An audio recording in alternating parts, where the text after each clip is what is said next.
Banyamurenge namwe banyamurengekazi ndetse nabumva ikinyamurenge mwese aho muri hatandukanye ku isi uhereye ku bari muri iki gihugu ca Kenya n'ibindi bihugu bigize imigabane yose y'isi. Uyu munsi ku minsi ntekereza ko uyu munsi na gatatu ku minsi 11 y'ukwezi kwa 12 umwaka wa 2024 duhagaze hano imbere yanyu kugira ngo tubamurikire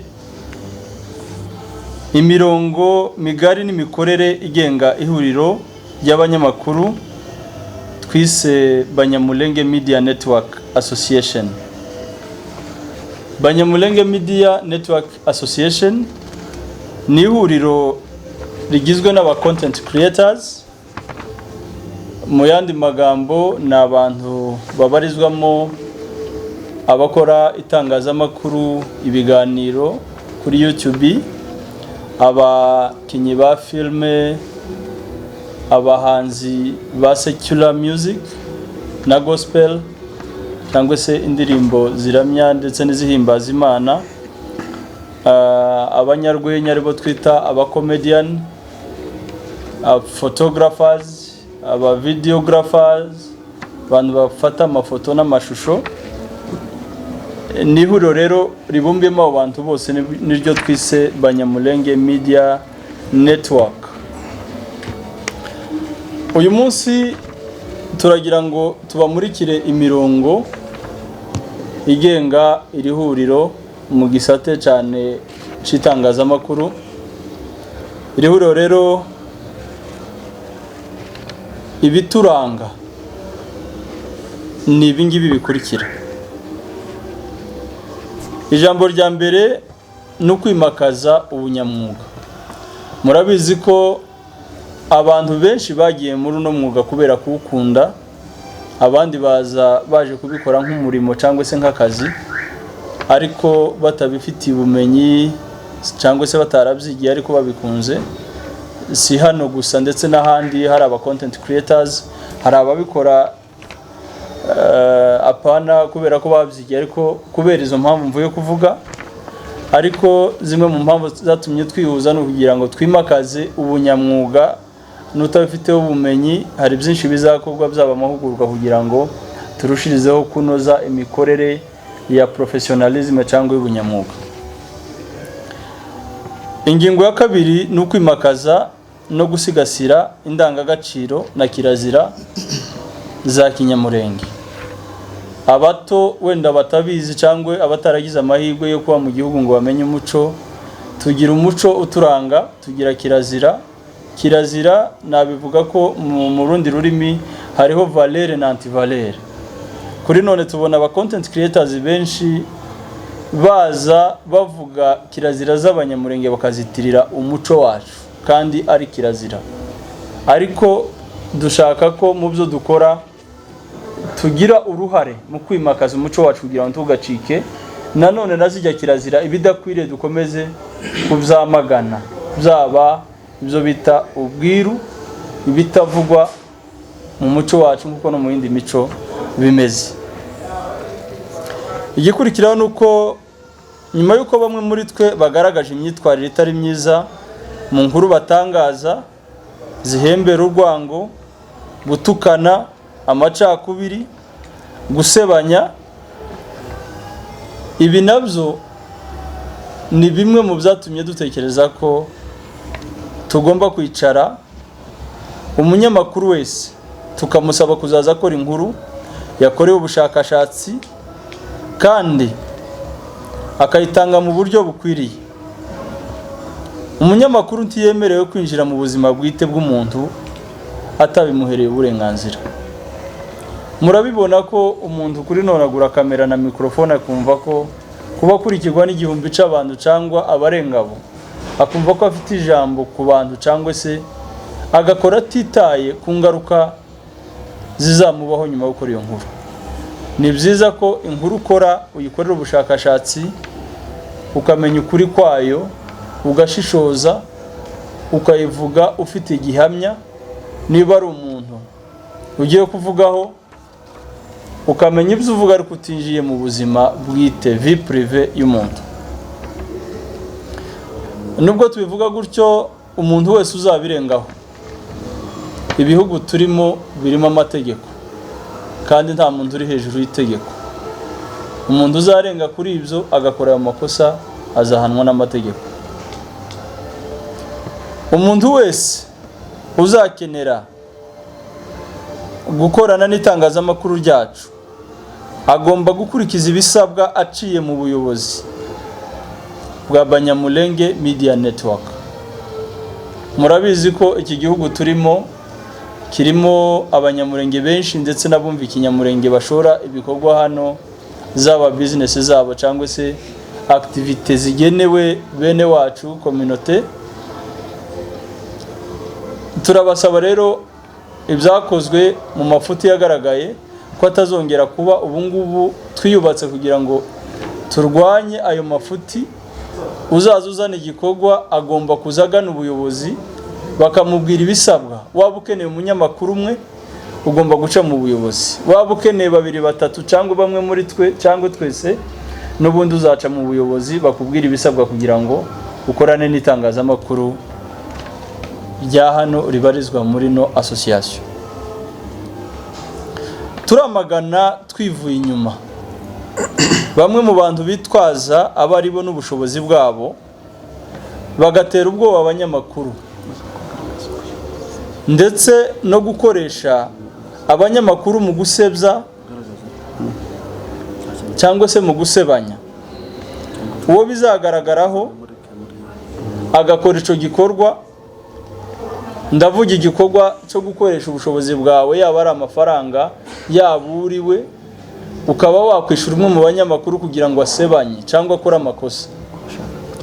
Uwo muntu namenyekana cyangwa uwo munyamakuru akamenyekana yahawe amafaranga kugira ngo akore ico gikorwa kigayitse, uwo muntu nawe tuzamushikiriza ubuyobozi, amategeko amukurikirane abihanirwe.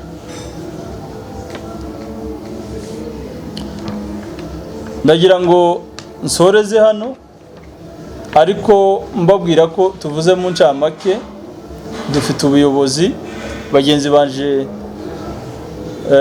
dukorana mu buyobozi baragira ico bari buze kunyunganiraho, ariko dufite umunsi wihariye tuzalauncinga cyangwa tuzabamurikira ku mugaragaro iri shiramwe cyangwa iyi association igizwe n'izo nzego zose. Izabirimo byinshi tutabashije kuvuga hano, ibisigaye byose muzaja gukora. Buri wese uzabukeneye itangazamakuru agomba kubahiriza aya mabwiriza tuvuye kuvuga hano, yaba umunyamakuru, kugira ngo tubashe gukora ibintu byiza bizagirira benshi umumaro uhereye kuri twe namwe tugenera ibyo dukora. Reka nsabe bagenzi banje bagira ico banyunganira. Murakoze cyane. Kadushimira umuvugizi wacu umaze kudusomera statement twanditse kubw'inyungu zo kugira ngo tugire ico dutangaza, tubamenyeshe mwebwe mudukurikiye uyu munsi. Mbaramutsa namwe abanyamurenge muherereye hirya no hino ku isi mukurikira itangazamakuru ry'abanyamurenge rikorera hano mu gihugu ca Kenya. Sibo bonyine ariko bafite n'abandi bo hirya no hino bakora ibijanye n'iby'imico yacu n'ibindi, ariko batari n'abanyamurenge. Mwese mwumvireho kubera ko biratureba twese. Ndabaramukije cyane, kandi ngira ngo wenda nsobanureho bukeya kubzo mugenzi wanjye amaze kuvuga. Hari byinshi maze igihe bigaragara, mwagiye mubibona hano cyane hano muri Kenya, kuko niho tubarizwa ni naho tuvuga, kubera ko niho turi. Abakuru baciye umugani neza baravuga ngo nyiri gatwe gato akarinda uruguma. Tuje hano nko kugira ngo tubungabunge byinshi tubona bisa n'ibigenda byangirika, kandi mwese mwagiye mubibona byarasakuje muri Kenya hirya no hino. Mwandika ngo itangazamakuru rya Kenya byagenze gute byacitse. Niyo mpamvu natwe turi kwiyubaka kugira ngo tugerageze guhosha bimwe na bimwe. Media cyangwa se iyo bavuga media ni ikintu gikomeye, ni nk'inkota ikatira mu yombi. biterwa nuko umuntu yayikoresheje. Ufashe ikirindi ni ugena ico cuma kigiye gukora, ufashe ikirindi ni ugiye kugena ico kintu kigiye gukora. Dukangurira abanyamakuru bacu, dukangurira abantu bose bakoresha media ari abayirimwo n'abataraza. Turashobora kuvuga iyo tuvuze media ukumva wenda wewe nturimo, ariko turahera kuri twebwe turi hano, tunagera kuri wewe usharinga ibintu kuri WhatsApp. Iyo tuvuze iyo usambaza ibintu kuri status si yawe, status ni rusange, keri babaye ya public, inbox ni yawe, ariko status ni rusange, ni social media kimwe n'izindi zose. Niyo mpamvu media tugomba kuyirinda kandi tukayikoresha mu buryo bwiza. Turashobora kuba utita umunyamakuru, turi umunyamakuru w'umwuga ariko umunyamakuru.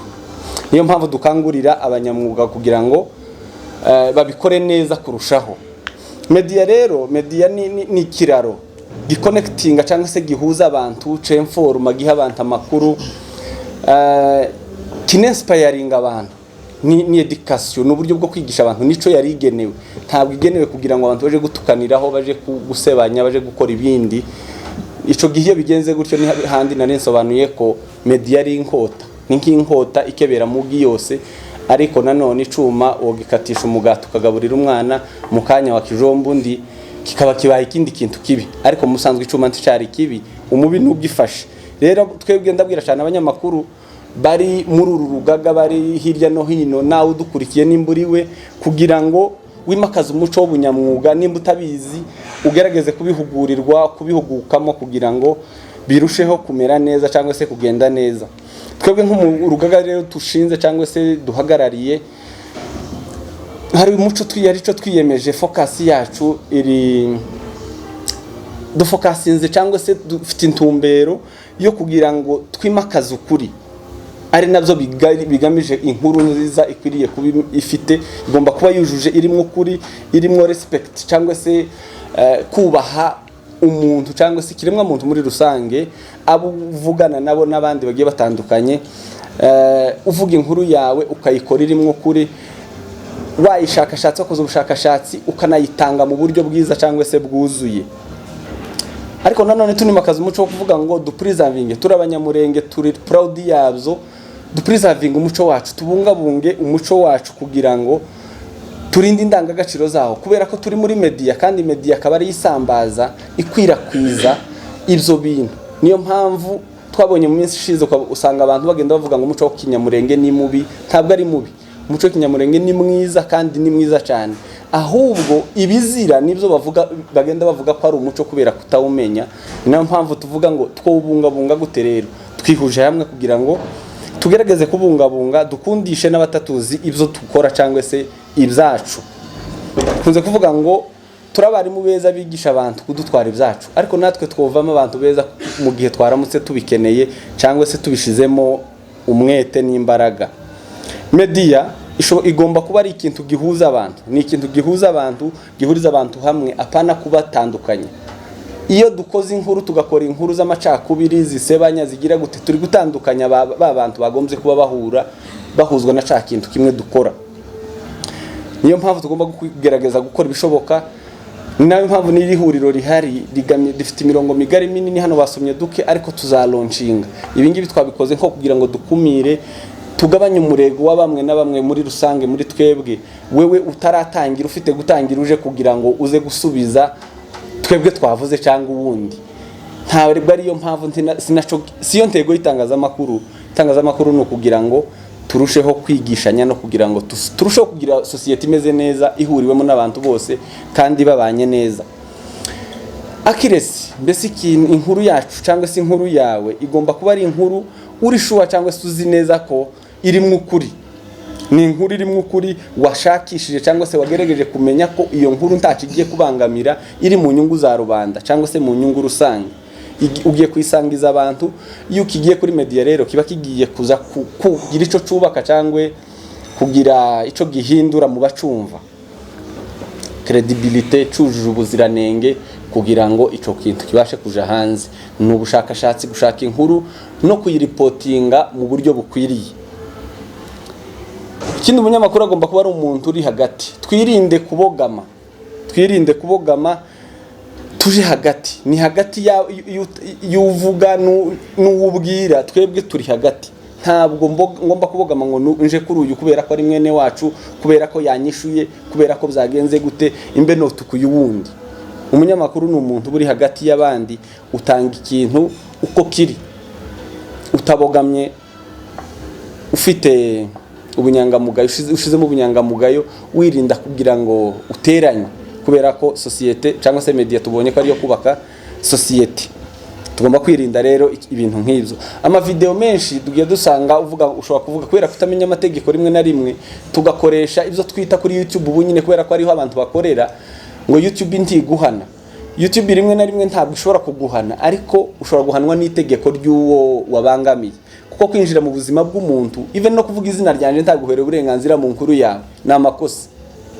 Ni amakosa, adresse y'umuntu ni amakosa, n'ibindi byinshi. Niyenda tuzagenda tubisobanura, tugirwa amahirwe yo kugira ngo tuganire namwe, ariko ugomba kugira umupaka. Umunyamakuru agira umupaka, agira aho ahera naho agarukira, kimwe n'undi wari we wese. Kuba hariho freedom of speech ntabwo bitanga uburenganzira bwo kurenga imirongo y'itangazamakuru ngo winjire mu buzima bwite bw'umuntu, kubera ko bugiye kwandagaza umuntu. Kuko no gusebya umuntu ni ikintu gihanirwa n'amategeko ya leta hirya no hino ku isi, niko bigenda.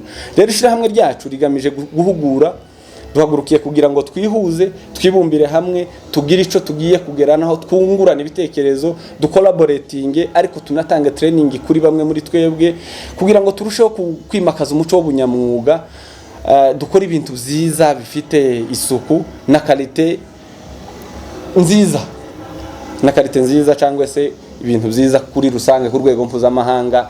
Tugomba kuba turi loko gusa, ahubwo tugomba no gutumbera intumbero nini ku rwego mpuzamahanga, wenda biri ku yandi mamedia aturuta. Rero reka mbashimire cyane, tutarondogoye cyane, kugira ngo tuzafata umwanya tuzalaunching association Banyamulenge Media Network. Ni ihuriro rigamije kugira ngo ribungabunge, ryubake, rikora ibintu byiza, ethics zose tuzuzuze, ibintu bisabwa n'itangazamakuru, tuhugurane mu buryo bwose bumwe n'ubundi. Ni nayo mpamvu rero turaha kugira ngo byibuze tubamurikire buke, nubwo tutarabasha kuryubaka ngo turyuzuze, turacakusanya ibintu byinshi bigomba kudufasha, ariko mu minsi itari imbere tuzalaunching cyangwa se official launch y'iyi association, kugira ngo tubashe kugira association nziza kandi igendera ku murongo mwiza. Ndabizi neza huri wagiye umva byinshi, cyangwa se nawe uri umwe mu bavuze ngo abanyamakuru bo muri Kenya, ntabwo ari twese, ntabwo ari abanyamakuru bose. Wenda nimba hari uwabikoze yabikoze ku gitice, ntabwo yabikoze ashingiye ku ihuriro duhuriyemo twese, tunakangurira kugira ngo ubikora nawe, kubera ko wenda habayeho kutamenya, agaruke mu murongo mwiza. Bamaze kubisoma hano ko uramutse urenze ku murongo w'itangazamakuru, hari uburenganzira bwo kumugeza no mu mategeko, kugira ngo ibintu birusheho kumera neza, twubake societe nziza. Ndabashimiye cyane, reka duhe chairman kugira ngo akomerezeho. Murakoze cyane, reka nanjye ndatangira nshima, ndetse turanasoza n'ubundi dushima. Reka mbanze nshimire abanyamuryango ba Banyamulenge Media Network Association hano muri Kenya. Ibyiciro byose barimo babavuze muri raporo hano twatanze, cyangwa se mu itangazo twateguye kubagezaho, haba abanyamakuru, abakomedian, abactors, abacameraman, ntagize n'umwe nsiga, bahuriye muri iri shirahamwe cyangwa se muri iri huriro turi kubamurika uyu munsi. Mwese ndabashimira, kubera ko twabyemera cyangwa tutabyemera, bavuga ko isi kuri none yarimutse, yimukiye muri media cyangwa se muri technology. Byanze bikunze, aho uherereye wese urimo kudukurikirana, reka tubashimire. Dushimire abanyamurenge n'abumva ikinyamurenge, mwese mudahwema gukurikirana iyi media yacu, kuko tubibabwiye n'urugaga rwashizweho tuzabamurika mu minsi mikeya, tukaruroncinga, tukabereka abayobozi muri rusange, nubwo bamwe muri aba bicaye hano n'abahagaze inyuma yacu. Hariho komite yatowe n'urwego rwose muri rusange na Assemblée Générale, hashizweho amategeko, kandi turateganya kwandikisha uru rugaga mu rwego rw'amategeko. Turabizi neza cyane bitewe n'imiturire yaho twatuye, n'ahantu hari kure cyane n'amategeko, bigenda n'ibitagenda byose byakemukiraga mu kirambi, ko imurenge n'abanyamurenge kenshi turabizi. Kuri none rero aho turi ndetse n'isi turi kwimukiramo nari mvuze ya tekinoloji, tugomba kugira byinshi tutakoraga ariko tugomba kuadopta. Ariyo mpamvu uru rugaga turi kurwandikisha mu buryo bw'amategeko, mu buryo ibyo turi kuvuga byose hano mbwire abagize abanyamuryango bagomba gukurikiza no kubahiriza ibingibi tumaze kubagezaho, kubera ko nutabyubahiriza nta muntu uzaguhana muri twebwe, ahubwo itegeko ryonyine ubwaryo niryo rishobora kuzaguhana. Ikindi nkangurire abanyamuryango muri rusange, twagiye duhamagaza amanama menshi, yaba amanama areba amadepartement atandukanye, yaba ensemble generale nyinshi zigiye zitandukana kugira ngo turushirizeho kwiyubaka. Hari abagiye babyitabira, tubashimire, ndetse hari n'abandi batagiye babyitabira. Bityo tubasabe kugira ngo muzegere ubuyobozi buhari, mubaze ibisabwa, ko ni association buri wese agomba kwiyandikisha kugira ngo abe umunyamuryango. Hari ibyo agomba kuzuza, hari ibyo agomba gukurikiza. Bityo rero tubwire umuntu wese wavuzwe muri ibingibi byamaze kuvugwa ko asabwa kwegera ubuyobozi kugira ngo yiyandikishe abe umunyamuryango. Nutabishaka nawe ntabwo tumushiraho byenda igitugo kugira ngo abikore, ariko turakangurira buri wese kugira ngo turushirizeho kubakana nkuko bari babivuze, turushirizeho guhugurana, ndetse turushirizeho kubikora neza tunaganisha kuri professionalism. Ikindi ndisegura cyane cyane kubumva media zacu, cyane cyane hano muri Kenya n'ahandi hatandukanye, kuko abanbanjirije bavuze ko benshi twabigiyemo, hari ababigiyemo nta bumenyi babifitiye, hari ababigiyemo kubera babikunze, hari ababigiyemo kubera ari impano zabo, hari ababigiyemo kubera ari akazi, hari n'ababigiyemo kubera ko bari kwigana, hari abandi babigiyemo. Bityo rero hari ibyo dushobora kuba twarakoze, nubwo atari twese, bamwe muri twebwe bishobora kuba uri kudukurikirana ufite uburyo bumwe cyangwa ubundi wababayemo, dushobora kuba kubera ko tutabikoze mu buryo bwa kimwuga, ukaba ufite uburyo wakomeretsemo. Twagira ngo tubyizeze ko iri shirahamwe ariyo mpamvu ryaje, no kugira ngo dukumire ibitagenda, ahubwo twungurana inama turushirizeho kubitunganya. Ikindi kandi tunacahe na bamwe muri twebwe, haba ababigizemo igihe ariko cyane cyane ababitangiye vuba, kugira ngo bazavuga ngo utemye uko satatemye azatema ukuguru. Twirinde ibyo bagiye bavuga byose bisebanya, birema urwango n'ibindi n'ibindi. Rero umunyamurenge wese urimo kudukurikirana, uwumva ururimi rwacu rw'ikinyamurenge, twababwira ngo turabizeza ko tugiye kurushirizaho kubikora neza, ariko kandi hari ibyo bavuze ko hari n'abagomba guhabwa agasopo, twiyamye kandi bagomba kubyubahiriza. Abantu nabo bashobora gukoresha ububasha bafite cyangwa ubushobozi bafite kugira ngo bagire bimwe bashobora kudobya muri industry nyamurenge. Dusoza rero twakangurira buri wese urimo kudukurikirana, yaba umunyamurenge cyangwa uwumva ikinyamurenge, ko ibikubiye muri aya mategeko nkuko n'ubundi muzagenda mumenya mu minsi iri imbere, tubateguriye ku launchinga, tuzabereka ubuyobozi bugize uru rugaga, tubamurike amategeko na association twamaze kuyandikisha mu buryo bw'amategeko, ndetse ifite n'umuloya, kuko dushaka gukora ibintu mu buryo bwiza ndetse buzaturamira, buzanaturinda haba twebwe ku byo dukora igihe byenda tugeze mu mategeko. Ari nayo mpamvu rero nakangurira umuntu wese uri muri uyu mwuga w'itangazamakuru muri izi departement zose zitandukanye twagiye tuvuga, ntubisuzugure wumve ko ari ibyawe, uze wiyunge kuri uru rugaga kugira ngo dufatikanye, haba kubaka societe yacu muri rusange, dusigasira umuco wacu, ariko kandi dutange amakuru mu buryo bwabugenewe, mu buryo bw'umwuga, ari nako kandi turushirizaho kunoza umurimo dukora, ndetse dukangurire n'abatwumva bose muri rusange, cyane cyane community yacu ya Kinyamurenge. Turi abana banyu, muri ababyeyi bacu, muri bashiki bacu, muri ba mama, tubasabe n'ubundi kutuba hafi, mutugire inama, mudusungure. Turi abantu dushobora kugira ako duta wa wundi w'ubumenyi bwawe ufite, wumve ko wabudusangiza, aho kugira ngo byenda ikibaye uzucitirira muri rusange. Tuza tureba umuntu nk'umuntu, ikosa akoze duhagurukire hamwe twese kugira ngo turebe uburyo twabikemura nka societe, ariko bitabaye guhirikira ikibuye byenda abanyamakuru ba Kenya, abanyamakuru ba hariya na hariya, cyangwa se muri komite. Mwumve ko turi abana banyu, tutararenga ihaniro. Dukeneye inama zanyu, dukeneye ubufatanye, ndetse no kugira ngo twubake community iri strong. Ikindi kandi ntimwumve ko amakosa rimwe na rimwe azazaba ataba agomba kuvugwa, ariko n'abayavuga nabo ni nkuko bazakurikize ibyavuzwe. Ikindi kandi mu by'ukuri bya bindi biri muri community nabyo bitagenda, mugende mu bikosore ntibikaza bigeraho bigera muri media, kugira ngo byenda bize gusiga community muri rusange isura itari nziza. Rero bakunzi ba media, ba Banyamulenge Media Network Kenya, reka dusoreze ikiganiro cyacu hano. Ibiganiro byacu tuzagenda tubibagezaho kandi nakagaruka. Reka tubifuriza amahoro ya Nyagasani, Imana ibane namwe.